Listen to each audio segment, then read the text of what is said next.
السلام علیکم۔ بعد خمر کے چوتھے ایپیسوڈ کے اندر، episode number 4 the ones of wines میں آپ کا خادم، آپ کا دوست محمد علی حاضر خدمت ہے۔ السلام۔ جو پچھلے ایپیسوڈ میں ہم نے بات کی تھی کہ اس سفر میں مجھ جیسے ایک عام انسان کا جو سفر شروع ہوا، اور خود شناسی کے سفر میں جب میں پہنچا اس بات پر کہ نہ لالچ ہونا چاہیے اور نہ ہی کوئی خوف ہونا چاہیے، صرف رضا ہی الہی کے لیے، اللہ پاک کی رضا کے لیے ہم نے اپنے سارے اعمال، اپنی جستجو، اپنی تحقیق، اپنی زندگی، اپنے رشتوں کو استوار کرنا ہے کہ اللہ پاک اس سے خوش ہوں اور ہمارے لیے نجات کی راہ اللہ پاک کھول دے۔ تو اس سلسلے کے اگلے جو چیزیں نکلیں، کچھ چیزوں کو یہ ایسا لگتا ہے کہ بہت آسان ہے کہ سیکوینس میں ہم بیان کر رہے ہیں، لیکن ایسا نہیں تھا۔ بڑی وقت، ماہ، سال اس میں لگے اس کو پانے کے لیے۔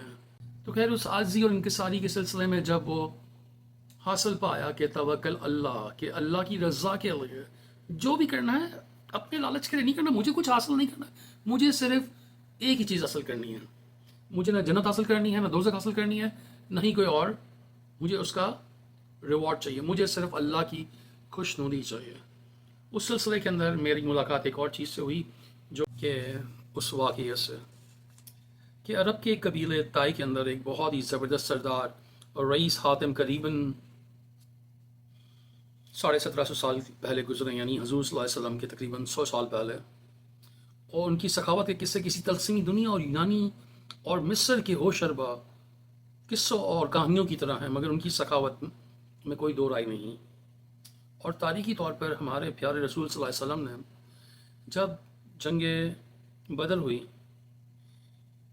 یا میں بھی پاسبل جنگ احد، I think so little bit missing, I think جنگ احد، یا تو اس میں جو قریش کے جو قبیلے کے جو ملزمان تھے اس فوج کے، وہ جب پکڑے گئے ان میں حاتم دائی کی بیٹی بھی تھی۔ تو خیر قصہ مختصر کہ رسول پاک صلی اللہ علیہ وسلم نے جب ان کو پتہ چلا، جب وہ سارے جو قیدی تھے وہ سامنے لائے گئے، تو اس میں جب پتہ چلا کہ حاتم دائی کی بیٹی ہیں، تو رسول پاک صلی اللہ علیہ وسلم نے وہ جو کفار، یہ جو قیدی تھے، اس میں حاتم دائی کی بیٹی کے لیے اپنی چادر اپنی گردن سے اتار کر اس کے سر پر رکھ دی۔ سلام میرے رسول پاک صلی اللہ علیہ وسلم پر، ہم سب کی جانیں قربان رسول پاک صلی اللہ علیہ وسلم پر اور ان کی آل پر۔ تو رسول پاک صلی اللہ علیہ وسلم اپنی چادر ہمیشہ اپنے کاندھوں پہ رکھتے تھے، اور صرف 3 مرتبہ انہوں نے اپنے کاندھوں سے اتاری تھی۔ ایک جب وہ حجر اسود، جب رینوویشن کا کام ہو رہا تھا بعثت سے پہلے، یعنی رسول پاک کی نبوت سے پہلے، تب انہوں نے وہ اتاری تھیں، اس تصفیے کو کلیئر کرنے کے لیے کہ کون اس حجر اسود کو اس کی جگہ پہ لگائے گا جب خانہ کعبہ کی رینوویشن ہو رہی تھی۔ دوسرا حاتم دائی کی بیٹی کے لیے، اور تیسرا آیت مبالہ کے لیے، جب پنجتن پاک کی جو فیملی تھی، رسول پاک صلی اللہ علیہ وسلم کی جو فیملی میں بہت سارے لوگ تھے، لیکن اس آیت مبالہ کے اندر جن لوگوں کو لے جایا گیا، وہ ہسٹری ایک رہنی ہو، تو وہ انہوں نے صرف اور صرف اس وجہ سے حاتم دائی کی بیٹی کے سر پر رکھی کہ اس کے جو والد صاحب تھے حاتم دائی، ان کی سخاوت پورے عرب میں بڑی مشہور تھی۔ تو یہ چیز میں نے لوگوں کے چیزوں کو جب میں فائنڈ کر رہا تھا، جان رہا تھا، تو پتہ چلا کہ اس سفر میں جو سخاوت ہے، چیریٹی ہے، فلنتھراپی ہے، دیٹس ویری امپورٹنٹ۔ میں اس کو آج کے زمانے کے حساب سے جب بتاؤں تو کیا ہوا کہ برِ صغیر پاک و ہند کے اندر ایک بندہ تھا، اس نے ایک گاؤں میں مائگریٹ کر کے گیا، اور اس نے وہاں پر گاؤں کے کونے پر ریلوے اسٹیشن قریب ایک ریڑھی لگا لی، اور ریڑھی پر لوگوں کو نان چھولے بیچنا شروع کیا۔ تو کیا ہوا کہ ایک مرتبہ ایک جو نٹ کھٹ اور من چلا بندہ تھا میری طرح، میں ہمیشہ بری مثال اپنے آپ پر ہی دیتا ہوں، تو وہ وہاں گیا اور اس نے اس کو کھوٹا سکہ دیا، تو اس نے اس کو نان چھولے دے دیا۔ تو وہ جو من چلا تھا میری طرح، اس نے جا کے پورے گاؤں میں مشہور کر دیا، اور گاؤں کے سارے من چلے جو لوگ تھے وہ اس کی ریڑھی پہ جاتے اور اس کو کھوٹے سکے دیتے، وہ اس کو جو بزرگ تھے وہ اس کو نان چھولے دے دیتے تھے۔ تو خیر یہ سلسلہ جاری رہا، اور پھر جب اس بوڑھے انسان کا، بزرگ انسان کا مرنے کا ٹائم آیا، تو انہوں نے اللہ سے فریاد کی کہ اللہ پاک، تیرے بندے میرے پاس آتے تھے، اس میں کچھ من چلے بھی آتے تھے، ینگسٹرز بھی آتے تھے، اور وہ مجھے کھوٹا سکہ دیتے تھے، اور میں جانتے بوجھتے ہوئے بھی کھوٹے سکے کے بس ان کو ان کا رزق دے دیتا تھا۔ تو آج اللہ پاک میں ان کھوٹے اعمال کے ساتھ تیرے حضور میں آنے والا ہوں۔ تو امید ہے کہ جس طرح ان کے کھوٹے عوض کے صدقے، ان کے کھوٹے عوض جو سکے تھے ان کے عوض میں انہیں کھانا دیتا تھا، تو امید ہے کہ میرے بھی کھوٹے اعمال کے صدقے تو میری مغفرت کرے گا اور مجھے درجات اعلیٰ عطا کرے گا۔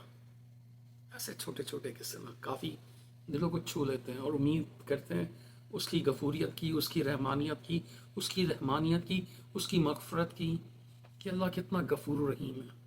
اس کے 99 صفاتی نام دیکھیں،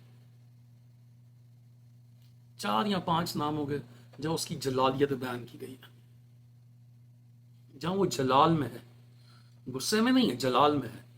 باقی 90 91 92 93 جو اس کی صفات ہے، وہ بخشنے والی ہے، رحمت والی ہے، فرگیٹ اینڈ فرگیو کرنے والی ہے۔ تو ہم کیوں نہیں بن سکتے؟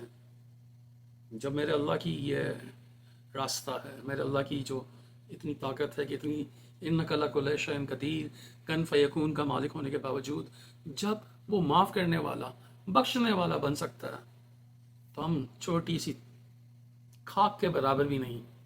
تو ہم رشتوں میں، نعتوں میں، لین دین میں، آنے جانے میں، پڑوسیوں میں معافی کرنے والے، بخشنے والے، فرگیٹ اینڈ فرگیو کرنے والے کیوں نہیں بن سکتے؟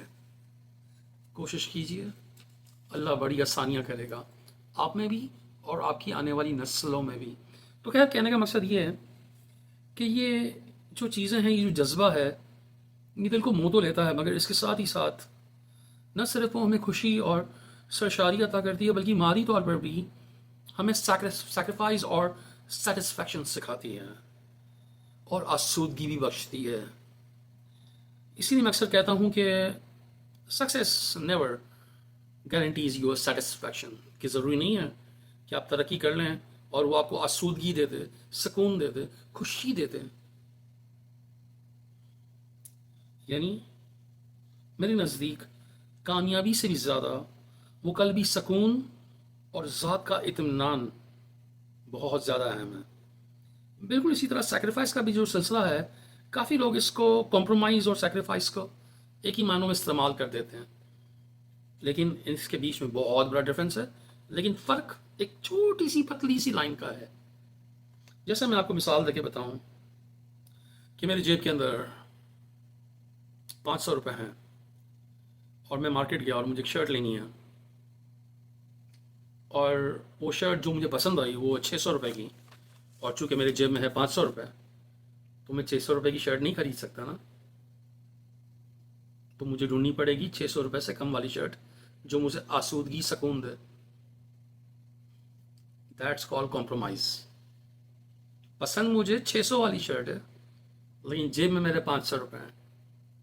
اب میں جو شرٹ پسند کروں گا وہ 500 والی کروں گا یا 475 والی کروں گا، تو خیر، لیکن یہ تو میں نے کمپرومائز کر لیا۔ لیکن اگر میرے جیب میں 500 روپے ہیں اور مجھے 500 والی شرٹ پسند آئی، تو میں خرید سکتا ہوں نا، وہ مجھے آسودگی دے گی، سکون دے گی، سیٹسفیکشن دے گی۔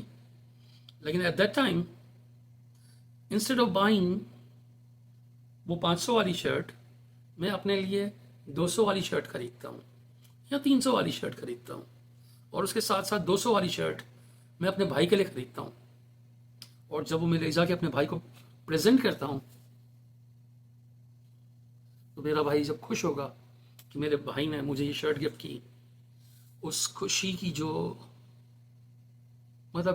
خوشی کی جو ہے نا، اثاثہ، وہ اب ساری زندگی اپنے ساتھ لے کے چلیں گے۔ دیٹس کال سیکریفائس، قربانی، ایثار۔ تو کہنے کا مقصد یہ ہے کہ اس پیارے چھوٹے چھوٹے جذبوں کو جب ایک انسان اپنے قلب و روح پہ پروان چڑھاتے ہیں، تو مل جل کر یہ جذبے اس آفاقی نظام میں، جس کو عالم ملکوت تشکیل پاتا ہے، جہاں دنیاوی دکھ اور غم، ناکامی و تکلیف وغیرہ اس جذبے کی وجہ سے لایعنی، بے معنی ہو جاتے ہیں، اور ایک انسان کے لیے یہی وہ خود شناسی کے درجے بڑھاتا ہے اور اس کے لیے نت نئے دریچے اور دروازے واہ ہو جاتے ہیں، یعنی کھل جاتے ہیں۔ اسی لیے میں کہتا ہوں کہ ان چیزوں کے ساتھ ساتھ جب علم اور عمل کی جب چیریٹی شروع ہوتی ہے نا، خود سے شروع ہوتی ہے۔ جیسے کہ ہمارے پرانے زمانے کے لوگ کہتے ہیں کہ سخاوت گھر سے شروع ہوتی ہے، یعنی چیریٹی بگنس فرام ہوم۔ میں اس کو نہیں مانتا ہوں۔ چیریٹی بگنس فرام اون، سخاوت خود سے شروع ہوتی ہے۔ Try to respect your self, try to be nice with your self. اگر آپ خود اپنے ساتھ مخلص نہیں ہیں، اگر آپ خود اپنے آپ کی مدد نہیں کر سکتے، آپ کسی کی بھی مدد نہیں کر سکتے ہیں، تو try to be nice with your self, تاکہ آپ دوسروں کے ساتھ اچھے ہو سکیں۔ اسی لیے حضرت علی کا قول ہے، جس نے اپنے آپ کو پہچانا اس نے گویا خدا کو پہچانا۔ حضرت علی نے نہیں فرمایا کہ جس نے اپنے ماں باپ کو پہچانا اس نے گویا خدا کو پہچانا، جس نے اپنے بچوں کو پہچانا اس نے گویا خدا کو، جس نے اپنے آپ کو پہچانا اس نے گویا خدا کو پہچانا۔ تو every thing starts from your own self. سخاوت خود سے شروع ہوتی ہے، تو اس کو اپنی زندگی کے اندر بڑا زبردست فلسفی بنائیں۔ خود غرضی نہ کریں، سیلفش نہ بنیں، اپنے آپ کے ساتھ اچھائی کریں تاکہ آپ دوسروں کے ساتھ اچھائی کر سکیں۔ جیسے کہ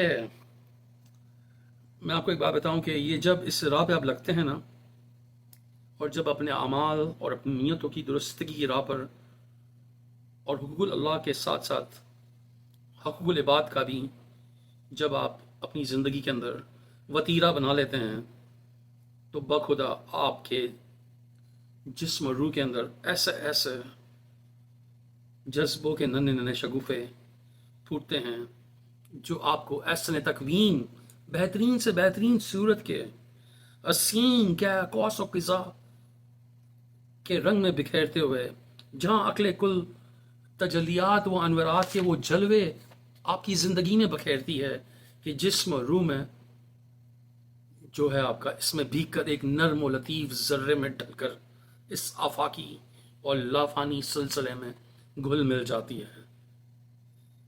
اور شاید میں تھوڑا سا اس راستے کے حوالے سے بہک رہا ہوں، لیکن میں اس کو کنکلوڈ کروں گا کہ بیفور دیٹ کہ وہ لشکر کہیں اور نکل جائے، کہ ایک مرتبہ دو فقیر ملے، تو ایک فقیر نے کہا دوسرے فقیر سے کہ آپ کیا کرتے ہیں؟ تو اس فقیر نے کہا کہ میں جب ملتا ہے تو اللہ کا شکر ادا کرتا ہوں، شکر الحمدللہ رب العالمین، اور نہیں ملتا ہے تو صبر کرتا ہوں، ان اللہ مع الصابرین۔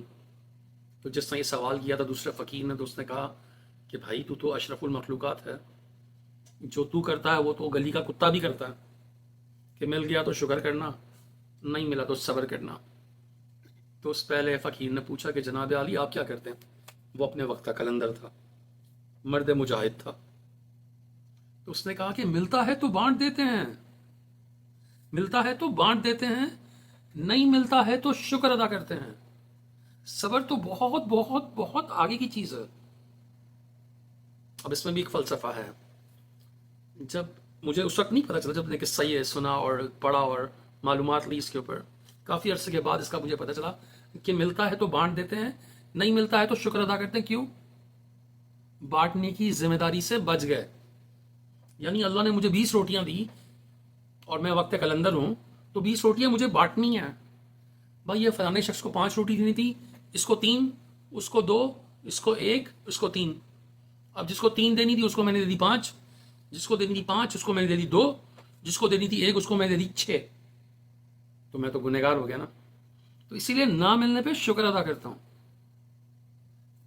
چیریٹی آپ کی زندگی کی بہت زبردست چیز ہے۔